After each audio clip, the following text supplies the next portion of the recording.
বাড়িতে আগুন লাগিয়ে দেওয়া হয় এমনটাই অভিযোগ। সেখানকার পরিস্থিতি কেমন সরজমিনে ঘুরে দেখলেন আমাদের প্রতিনিধি অক্ষয় দিবস। দর্শক দেখতে পাচ্ছেন শুভেন্দু অধিকারীর বাড়ির পরিস্থিতি। ধ্বংসলীলা হয় এই বাড়িটি। হুমায়ুন কবিরকে গ্রেপ্তারের আদেশ দেওয়াতে এই শুভেন্দুর অবস্থা হয়। এদিকে আজ হুমায়ুন কবিরকে গ্রেপ্তার করানোর অপরাধে শুভেন্দু অধিকারীর বাড়িতে ধ্বংসলীলা করে মুসলিম জনতা। পশ্চিমবঙ্গে আবারও উত্তাল পরিস্থিতি হয়। মমতা ব্যানার্জির পরিকল্পনা সফল হয়। মুখ্যমন্ত্রীর চরম হুঁশিয়ারির পরেই অ্যাকশন। হুমায়ুন কবিরের পার্টির 3 নেতাকে গ্রেফতার করা হলো। হুমায়ুন কবির, তাকে পুলিশের জোড়া নোটিশ। হুমায়ুনের বাড়িতে শক্তিপুর এবং রেজিনগর থানায় নোটিশ। হুমায়ুনকে জিজ্ঞাসাবাদের জন্য 2টি থানা থেকেই তলব করা হয়েছে। উস্কানিমূলক মন্তব্যে এবার কি তাহলে গ্রেফতার হওয়ার পথে হুমায়ুন কবির? এ প্রশ্ন এই মুহূর্তে। বিভিন্ন দুর্নীতিতে তৃণমূলের নেতা নেত্রীদের নাম জড়ানো নতুন কোনো বিষয় নয়। উত্তরবঙ্গ থেকে দক্ষিণবঙ্গ, জেলা থেকে শহর, সর্বত্র একই চিত্র। অভিযোগের প্রেক্ষিতে বিভিন্ন তৃণমূল নেতা নেত্রীকে গ্রেফতারও করা হচ্ছে। তুমি তো নিজেই দাম্ভিকতার সাথে বলেছেন যে আমি মমতা ব্যানার্জির একটি দুর্বল মুখ্যমন্ত্রী ছিল, যে দুর্বল মুখ্যমন্ত্রী তিনাকে 4.5 বছরে কোনো মিটিং মিছিল করতে থাকে, তার জন্য তাকে হাইকোর্টে দিতে হয়েছে। সবাই বলছে যে তৃণমূল লোগো ছিল বলে আমরা সবাই জিতেছি, মমতা বন্দ্যোপাধ্যায়ের মুখ ছিল বলে আমরা সবাই জিতেছি। রচনা বন্দ্যোপাধ্যায়কে আপনি ইউজ করেননি। আপনার মতো মহিলাকে না, রচনা ব্যানার্জি আপনাকে বলছি ডাইরেক্ট, আপনার মতো মহিলাকে না মমতা ব্যানার্জি তার পায়ের জুতোর নিচে রাখ। অসংখ্য ইস্যুকে কেন্দ্র করে আজকে আবারও পশ্চিমবঙ্গের রাজনীতি উত্তাল হয়। হুমায়ুন কবিরকে গ্রেপ্তার করায় শুভেন্দু অধিকারী। এই নিয়ে পশ্চিমবঙ্গের সকল মুসলিমরা একজুট হয়ে শুভেন্দু অধিকারীর বাড়ির খারাপ অবস্থা করে। দর্শক শ্রোতা, শুভেন্দু অধিকারী আমরা দেখতে পাচ্ছিলাম বিধানসভার মধ্যে হুমায়ুন কবিরকে নিয়ে বিস্ফোরক মন্তব্য করেছিল। আপনারা এই সম্পূর্ণ ভিডিও দেখবেন। এই মুহূর্তে শুভেন্দু অধিকারীর বাড়ির অবস্থা এবং এই নিয়ে মুসলিমরা যে আন্দোলন করছে এবং পশ্চিমবঙ্গের রাজপথে যা হচ্ছে গোপনে এবং প্রকাশ্যে সকল নিউজগুলা এই ভিডিওর মাধ্যমে উন্মোচন করব। রেজিনগর ও শক্তিপুরের সভায় বিতর্কিত মন্তব্য করেছিলেন আমজনতা উন্নয়ন পার্টির বিধায়ক হুমায়ুন কবির। সম্প্রতি মুর্শিদাবাদের কাশীপুরের একটি সভায় বক্তব্য রাখার সময় এজেইউপি বিধায়ক হুমায়ুন কবির বলেছিলেন, এখানে ভোটে হেরেও বিজেপি মনে করছে আমি এমএলএ। আমি শুভেন্দু অধিকারীকে সেদিন বলেছি যে আপনি ভোটে জিতেছেন, আপনার দল জিতেছে, খুব ভালো কথা, কিন্তু মুর্শিদাবাদে আস্ফলনটা একটু কম করতে বলেন। আমি যেদিন ময়দানে মুসলমানদের নিয়ে নেমে যাব না, সেদিন এমন সাটা ভাঙা মার্চ শুরু করব যে আপনাদের পতাকা বহন করার লোক থাকবে না। হুমায়ুনের সেই বক্তব্যে শোরগোল ফেলে দেয় রাজ্য রাজনীতি। সোমবার 29শে জুন বিধানসভায় হুমায়ুন কবিরকে কড়া ভাষায় বক্তব্য করে দেন রাজ্যের মুখ্যমন্ত্রী শুভেন্দু অধিকারী। শুভেন্দু সাফ বলেন, এনাফ ইজ এনাফ, সময় এসেছে এই ধরনের লোককে সবক শেখানোর। এমনকি 2টো এফআইআর হয়েছে বলেও জানান শুভেন্দু অধিকারী। এখানেই শেষ নয়, তিনি নিজে মুর্শিদাবাদে যাবেন বলেও জানিয়েছেন মুখ্যমন্ত্রী। মুখ্যমন্ত্রী আরও বলেন, প্রথমে আয়োজকদের তোলা হবে, পরে হুমায়ুন কবিরের কাছে যাবে পুলিশ। মুখ্যমন্ত্রীর এই বক্তব্যের পরেই কড়া পদক্ষেপ করে পুলিশ। এই সভার আয়োজকদের মধ্যে থাকা 3 জনকে গ্রেপ্তার করা হয়েছে। রেজিনগর থানার পুলিশ আমজনতা উন্নয়ন পার্টির অঞ্চল সভাপতি গোলাম শেখকে সোমবার গভীর রাতে তার বাড়ি থেকে গ্রেপ্তার করে। একই মামলায় আমিনুল হককেও গ্রেপ্তার করেছে পুলিশ। অন্যদিকে শক্তিপুর থানা এলাকা থেকে আমজনতা উন্নয়ন পার্টির সহ সভাপতি আনিসুর রহমানকে গ্রেপ্তার করেছে শক্তিপুর থানার পুলিশ। ধৃত 3 জনকেই মঙ্গলবার 30শে জুন বহরমপুর আদালতে তোলা হয়। আর সমস্ত বিষয়টা নিয়ে আমার কলিগ সব্যসাচী ব্যানার্জির একটি রিপোর্ট আপনাদের জন্য। বিধানসভাতে মুখ্যমন্ত্রী শুভেন্দু অধিকারী গুন্ডা দমন বিল পেশ করেছেন এবং গুন্ডা দমন বিলের পক্ষে ভোটও পড়েছে, বিপক্ষেও ভোট পড়েছে। আর এই বিল পাশ করার পরেই কিন্তু জেলা জুড়েই চলেছে গ্রেপ্তারির পরোয়ানা। এমনই ঘটনা উঠে এলো সকাল সকালই। এমনই ঘটনা দেখতে পাওয়া গেল মুর্শিদাবাদের রানীনগর থানায়।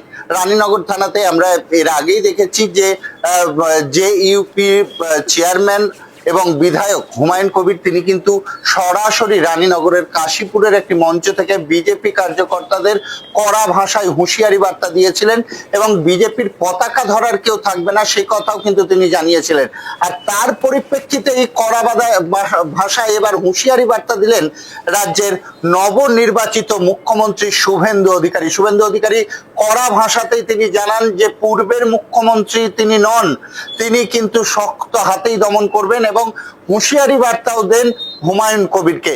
আর তারপরেই তার বিরুদ্ধে আইনি পদক্ষেপ নিতে কিন্তু তৎপর হয়ে গেছে রাজ্য পুলিশ। সেই কারণেই হুমায়ুন কবিরের যে ইউপি আম জনতা উন্নয়ন পার্টির 3 জন নেতৃত্বকেই গ্রেপ্তার করলো এবার রানীনগর থানার পুলিশ। সকাল সকালই ত্রিন নেতৃত্বকে গ্রেপ্তার করেছে রানীনগর থানার পুলিশ। পুলিশ সূত্রে যেটা জানা যাচ্ছে যে আমিনুল হক, আনিসুর রহমান এবং গোলাম শেখ, এই তিনজনই কিন্তু জেইউপির নেতৃত্ব ছিল। তারা ব্লক স্তরের, অঞ্চল স্তরের নেতৃত্ব ছিল। তারা ব্লক সভাপতি, অঞ্চল সভাপতি হিসেবেই কিন্তু জেইউপির হয়ে বিধানসভা নির্বাচনে তারা কিন্তু কাজ করেছে। পাশাপাশি এই কাশীপুর এলাকাতেই যে জনসভা থেকে হুঙ্কার দিয়েছিলেন হুমায়ুন কবির, সেই জনসভার কিন্তু আয়োজনও করেছিলেন। সেই কারণেই কিন্তু তাদের গ্রেপ্তার করা হয়েছে এমনটাই জানা যাচ্ছে। মুখ্যমন্ত্রী কিন্তু সরাসরি জানিয়েছিলেন যে হুমায়ুন কবির এতদিন যা যা বলে এসেছে আর তিনি আর এই কথা বলার আগে 25 বার ভাববেন, সে কথাও কিন্তু জানিয়েছিলেন মুখ্যমন্ত্রী। আর সেই পরিপ্রেক্ষিতেই কিন্তু অ্যাকশন রূপেই রাজ্য পুলিশ, এটা বলাই যেতে পারে, রাজ্য পুলিশের শতপ্রণোদিত মামলাও করা হয়েছে। সেই মামলার পরিপ্রেক্ষিতেই কিন্তু 3 জন জেইউপি নেতৃত্ব, লোকাল স্তরের যারা নেতৃত্ব, আনিসুর রহমান, আমিনুল হক এবং গোলাম শেখ, এই 3 জনকেই গ্রেপ্তার করেছে পুলিশ, এমনটাই পুলিশ সূত্রে জানা যাচ্ছে। তাদেরকে একাধিক মামলাতে পাঠানো হয়েছে এবং হুমায়ুন কবির কিন্তু তার বক্তব্যে একাধিকবার খবরের শিরোনামে যেমন থেকেছেন, তেমনি কিন্তু ভাইরাল হয়ে উঠেছেন হুমায়ুন কবির।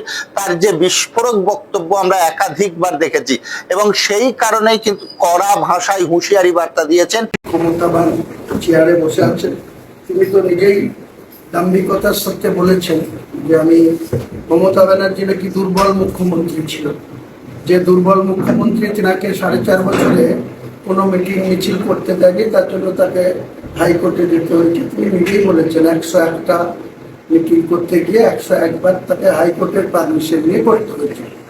এখন সবল মুখ্যমন্ত্রী, তিনি সবল মানুষ দুর্বলের উপরে আক্রমণ করবে, দুর্বলকে হেনস্থা করবে, সেটা তো তিনি বুক চিতিয়ে হাউসের মধ্যেই বলেছেন। তো আমাদের ভাগ্যে যা আছে, আমরা মরে গেলেও আমরা কোনো অন্যায় এর সঙ্গে কম্প্রোমাইজ করব না। তার যেমন মুখ্যমন্ত্রী হয়ে তার যেমন বিজেপিকে শক্তিশালী করার এজেন্ডা থাকবে, আমরাও আমার পার্টির দুটো জায়গায় আমি জিতেছি। বিজেপিকে 59,000 ভোটে 70 রেজিনগরে হারিয়েছি আর তৃণমূলকে 85,000 ভোটে হারিয়েছি। তারা এখন দুটো পার্টি এক হয়েছে। যারা মাত্র 41,000 ভোট পেয়েছে আর বিজেপি 64,600 ভোট পেয়েছে, দুটো মিলে 1,01,000 বা 1,05,000 ভোট পেয়েছে। তো সেই 1,05,000 এখন দুটো মিলে গেছে। রেজিনগরের পুলিশ প্রশাসন, শক্তিপুরের পুলিশ প্রশাসন ডাইরেক্ট বলছে যে পদ্ম ফুল আর জোড়া ফুল এক হয়েছে, আপনাদের কথা শুনতে পারবো না। আমাদের কথা শোনার দরকার কি আছে?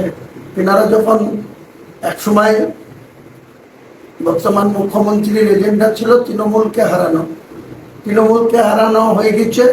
এখন তিনি মুর্শিদাবাদ জেলায় 0 টলারেটের কথা বলছেন, সেটা ডায়মন্ড হাবড়াতে খাটছে। সেটা উত্তর 24 পরগনা, দক্ষিণ 24 পরগনা, 2 মেদিনীপুর, 2 বর্ধমান, কলকাতা, নদিয়া অব্দি 0 টলারেটের কার্যকারিতা দেখা যাচ্ছে। কিন্তু মুর্শিদাবাদে এসে আর 0 টলারেট থাকছে না। এখানে যারা উশৃঙ্খল করতো, যারা পুলিশ নিয়ে ক্ষমতা দেখাতো, যারা লুট করতো, যারা মাটি কাটতো, শক্তিপুরের ওসি অতনু দাস ফেব্রুয়ারি মাস থেকে মার্চ মাস পুরো 2 মাসে মাটি কেটে একটা ওসির যে আইন শৃঙ্খলা দেখার যার ডিউটি, সেই আইন শৃঙ্খলা দেখার বাদ দিয়ে তিনি নির্বিচারে মাটি কেটে ট্রাক্টরে করে 70 লাখ টাকার মাটি বিক্রি করেছে। বেলারও জানে না, কোনো রয়্যালিটি জমা নাই। একটা ওসি বাগে ধান খেলে খাদাবে কে? এইরকম একটা মুখ্যমন্ত্রী পেয়েছি। তিনি শক্তিশালী মুখ্যমন্ত্রী, তিনার নেতৃত্বে তিনি পুলিশ মন্ত্রী, তিনার ওসিরা লোকে এইরকম জুলুম করবে লোকের উপরে। এবং যাকে আমাদের ধরেছে বহরমপুরে তার শ্বশুর বাড়ি তালবাগান পাড়ায়, তার শ্বশুর বাড়ি থেকে তাকে ধরা হয়েছে, তাকে সেখানে স্পটে মারা হয়েছে, তাকে বাপ তুলে গালিগালাজ করা হয়েছে, তাকে আমার নাম করে বলা হয়েছে যে হুমায়ুন কবির তো বাপ ডেকে লেয়, বোঝাপড়া করবো। এই তো ঐধত্য দেখাচ্ছে। মানুষ বিচার করবে। মানুষ তো শেষ কথা বলে গণতন্ত্রে। কোনো শক্তিশালী মুখ্যমন্ত্রী হলেই যে সংবিধানের যা খুশি, সংবিধানের শপথ নিয়ে তিনি যা খুশি তাই করতে পারেন বলে আমার জানা নেই। আর আমি যেটা বলেছিলাম সেটা আমি এই কারণেই প্রত্যাহার করছি না। তার দুদিন আগে আমাকে রেজিনগরে বিজেপির জেলা সভাপতি, ওখানকার তৃণমূলের গুন্ডা, মদখোর, হিরোইনখোর, গাঁজাখোর তাদেরকে ডেকে নিয়ে গিয়ে যেখানে মসজিদ হচ্ছে সেই মসজিদের ঠিক অপোজিটে সেখানে তাদেরকে সঙ্গে নিয়ে বিভিন্ন দুর্নীতিতে তৃণমূলের নেতা নেত্রীদের নাম জড়ানো নতুন কোনো বিষয় নয়। উত্তরবঙ্গ থেকে দক্ষিণবঙ্গ, জেলা থেকে শহর, সর্বত্রই একই চিত্র। অভিযোগের প্রেক্ষিতে বিভিন্ন তৃণমূল নেতা নেত্রীকে গ্রেফতারও করা হচ্ছে। এবার সমবায় আর্থিক দুর্নীতির অভিযোগে গ্রেফতার প্রাক্তন পরিবহন মন্ত্রী স্নেহাশিস চক্রবর্তী ঘনিষ্ঠ তৃণমূল পঞ্চায়েতের প্রধান স্বপন পাত্র। সমবায় থেকে প্রাক্তন পরিবহন মন্ত্রী ও তার স্ত্রীকেও লোন দেবার অভিযোগ রয়েছে। অভিযোগ, তৃণমূলের লোক হলে রেজলিউশন ছাড়াই দেওয়া হতো লোন। অভিযুক্ত ওই তৃণমূল নেতাকে গ্রেফতার করল হুগলির জাঙ্গিপাড়া থানার পুলিশ। জানা গিয়েছে, জাঙ্গিপাড়ার প্রাক্তন বিধায়ক তথা রাজ্যের প্রাক্তন পরিবহন মন্ত্রী স্নেহাশিস চক্রবর্তীর অত্যন্ত ঘনিষ্ঠ রশিদপুর গ্রাম পঞ্চায়েতের প্রধান তথা সিংটি গুটি আত্রা বিলাসপুর সমবায় সমিতির ম্যানেজার স্বপন পাত্র। ম্যানেজার থাকাকালীন প্রায় 2 কোটি টাকার বেশি আর্থিক তছরূপের অভিযোগ রয়েছে তার বিরুদ্ধে। আরও অভিযোগ, সমবায় লোন নিতে আসা ব্যক্তিদের দেখে সুদের হার নির্ণয় করতেন তিনি। এমনকি প্রাক্তন পরিবহন মন্ত্রী স্নেহাশিস চক্রবর্তীকে কোনো কাগজপত্র ছাড়াই লক্ষ লক্ষ টাকার লোন পাইয়ে দেবার অভিযোগ রয়েছে স্বপন পাত্রর বিরুদ্ধে। এ বিষয়ে বিজেপি নেতা শুভেন্দু পণ্ডিত কি বলছেন শুনব। সমবায়ে যে সার থেকে শুরু করে তিরপল থেকে শুরু করে চাষিদের যে জিনিসপত্রগুলো আসে সেগুলো এরা নিজেদের নামে চাষিদেরকে না দিয়ে সেগুলো নিজেদের নামে ব্ল্যাকে বিক্রি করা থেকে শুরু করে সমস্ত ধরনের একটা কৃষি সমিতি যেমন হয় সেখান থেকে সমস্ত মালপত্র এরা টেন্ডার বা অন্য কিছু যে ব্যাপারগুলো থাকে তার মাধ্যমে এগুলো দুর্নীতিগুলো করেছেন। এবং এর পক্ষ এবং পরোক্ষভাবে জাঙ্গিপাড়া বিধানসভার এমএলএর মদত ছাড়াই এত বড় দুর্নীতি এরা করতে পারে না। এবার এইখানকার যিনি পঞ্চায়েত সমিতির সভাপতি ছিলেন তমাল শোভনচন্দ্র, ওনার দানার ছিলেন এই মেঘা পাত্র, রশিদপুর গ্রাম পঞ্চায়েতের প্রধান। এবং ওনার এই নেতৃত্বেই গোটা রশিদপুর অঞ্চল জুড়ে এবং গোটা জাঙ্গিপাড়া বিধানসভা জুড়ে, শুধু রশিদপুর পঞ্চায়েতের এই সমবায় সমিতি ব্যাপারটা না, গোটা জাঙ্গিপাড়া বিধানসভা যতগুলো সমিতি আছে খোঁজ নিলে দেখা যাবে এবং দুর্নীতি তদন্ত প্রমাণে আস্তে আস্তে উঠে আসবে যে প্রত্যেকটা দুর্নীতিতেই সমবায় সমিতি যে আছে প্রত্যেকটা সমিতিতেই এরকম দুর্নীতি এরা করে আছে। একটা 85 লক্ষ টাকা দুর্নীতির অভিযোগ শোনা যাচ্ছে। হ্যাঁ, 85 নয়, হয়তো এটা আরও বাড়তে পারে, হয়তো 1.5 কোটি 2 কোটি হতে পারে। এখন তো এই সবে মাত্র ধরা পড়েছে, এবার আস্তে আস্তে যখন তদন্ত গতি আরও বাড়াবে দেখা যাবে সেটা আরও বেশি পর্যায়ে চলে গেছে। কারণ শুধুমাত্র এমএলএ স্নেহাশিস চক্রবর্তী এখানে কামাতে এসেছিলেন, 15 বছর ধরে কামিয়েছেন, কামিয়ে এখান থেকে বেরিয়ে উত্তরপাড়ায় বসে আছেন। তবে একটুকু আমরা বলতে পারি, আমাদের ভারতীয় জনতা পার্টি সরকার, বিজেপি সরকার আজকে গোটা রাজ্য জুড়ে যেভাবে দুর্নীতি প্রমাণ সহ যুক্ত যে সমস্ত তৃণমূলের ছোট থেকে শুরু করে বড় মাঝারি বড় মাপের যত নেতা আছে এবং প্রাক্তন এমএলএ এমপি থেকে যার বিরুদ্ধে দুর্নীতি প্রমাণ আসবে প্রত্যেকেই জেল খাটবে এবং জেলের ভাত খাবেই।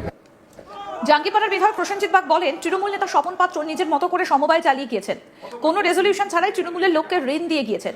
প্রাক্তন পরিবহন মন্ত্রী স্নেহাশিস চক্রবর্তীও ধাপে ধাপে ওই সমবায় থেকে ঋণ নিয়ে গিয়েছেন। এমনকি স্নেহাশিস চক্রবর্তীর স্ত্রীও ওই সমবায় থেকে ঋণ নিয়েছেন। একাধিক তৃণমূলের লোককে ঋণ দেওয়া হয়েছে। যারা কৃষকদের ঠকিয়েছে তাদের বিরুদ্ধে যথাযথ ব্যবস্থা নেওয়া হবে। কি বলছেন বিজেপি বিধায়ক প্রসেনজিৎ বাগ শুনব। দেখুন, সমবায়ে এর আগের অনেকদিন ধরেই দুর্নীতি ছিল। আমার কাছে প্রথম একটি ছেলে গিয়েছিল যার বাড়ি পশপুরে। তা যাওয়ার পর ওখানের যিনি রয়েছেন ক্যাশিয়ার, উনি নিজের অ্যাকাউন্টে 16 লক্ষ টাকা নিয়েছিল, আরও অনেক কিছু নিয়েছিল, যা পরবর্তীকালে পুলিশ উদ্ধার করেছে। তার তদন্ত করতে করতে গিয়ে দেখা যাচ্ছে যে ওখানের যিনি ম্যানেজার আছেন, অর্থাৎ রশিদপুর গ্রাম পঞ্চায়েতের যিনি প্রধান স্বপন পাত্র, সেই স্বপন পাত্র পার্টির লোকেদেরকে নিজের ইচ্ছে মতো রেজুলেশন না করে, যা নিয়মকানুন আছে না মেনে খেয়াল খুশি মতো লোন দিয়ে গেছে। আপনারা শুনলে অবাক হবেন, স্নেহাশিস চক্রবর্তী পরিবহন মন্ত্রী, তিনি ধাপে ধাপে 85 লক্ষ টাকা ঋণ নিয়েছে। ওনার স্ত্রী সুজাতা চক্রবর্তী, উনি 10 লক্ষ টাকা ঋণ নিয়েছেন। তমাল শোভন চন্দ্র, পঞ্চায়েত সমিতির সভাপতি, তিনি 15 লক্ষ টাকা লোন নিয়েছেন। এবং এই যে লোনগুলি দেয়া হয়েছে এর যে কাগজপত্র যেভাবে থাকার কথা কোনোটা নেই, হিসাব মিলছে না। তো দেখা যাচ্ছে এখনও পর্যন্ত তদন্ত যা হয়েছে 1,90,00,000 টাকা লোন দিয়েছে, যার কাগজের হিসাবপত্র নেই। আমাদের প্রতিনিধি পার্থ রাহা কি প্রতিবেদন তুলে ধরেছেন দেখবো এবার। সিংটি গুটি যাত্রা যে সমবায়, সেই সমবায়ে আর্থিক দুর্নীতির অভিযোগ উঠল তৃণমূল নেতার বিরুদ্ধে। তৃণমূল নেতা তথা রশিদপুর গ্রাম পঞ্চায়েতের প্রধান স্বপন পাত্র, তার বিরুদ্ধে এবার কিন্তু গুরুতর অভিযোগ। যে অভিযোগটা সামনে আসছে যে এই যে সমবায়, এই সমবায়ে কিন্তু তিনি যখন ম্যানেজার ছিলেন তখন কোটি কোটি টাকা তছরূপ করেছেন এবং আর্থিক দুর্নীতিতে যুক্ত এই স্বপন পাত্র। এই অভিযোগে এদিন জাঙ্গিপাড়া পুলিশ তাকে গ্রেপ্তার করে। যেটা জানতে পারছি পুলিশ সূত্রে, যে স্থানীয় বাসিন্দা তারা এটা জানাচ্ছেন। দর্শক আপনারা তো দেখলেন এখানে কি কথা হচ্ছে। এখানে আমরা দেখতে পাচ্ছি এই পশ্চিমবঙ্গের রাজনীতি নিয়ে কথা হচ্ছে এবং অসংখ্য নেতাকর্মীরা যে বিপদে পড়ে এগুলো নিয়ে কথা হচ্ছে। Guys, এই বিষয়গুলো দেখে এবং পশ্চিমবঙ্গের রাজনীতি নিয়ে আপনার মন্তব্য কি, আপনার গুরুত্বপূর্ণ মন্তব্যটা অবশ্যই আপনারা আমাদের কমেন্ট বক্সে লিখে যাবেন। সর্বশেষে আপনাদের কাছে আমাদের একটা ছোট্ট রিকোয়েস্ট থাকবে, আপনারা আমাদের চ্যানেলে নতুন দর্শক হয়ে থাকলে চ্যানেলটি সাবস্ক্রাইব করবেন এবং পাশে থাকা বেল বাটনটিও বাজাবেন যাতে করে নেক্সট ভিডিওটা সবার আগে আপনাদের কাছে পৌঁছে যায়। ধন্যবাদ।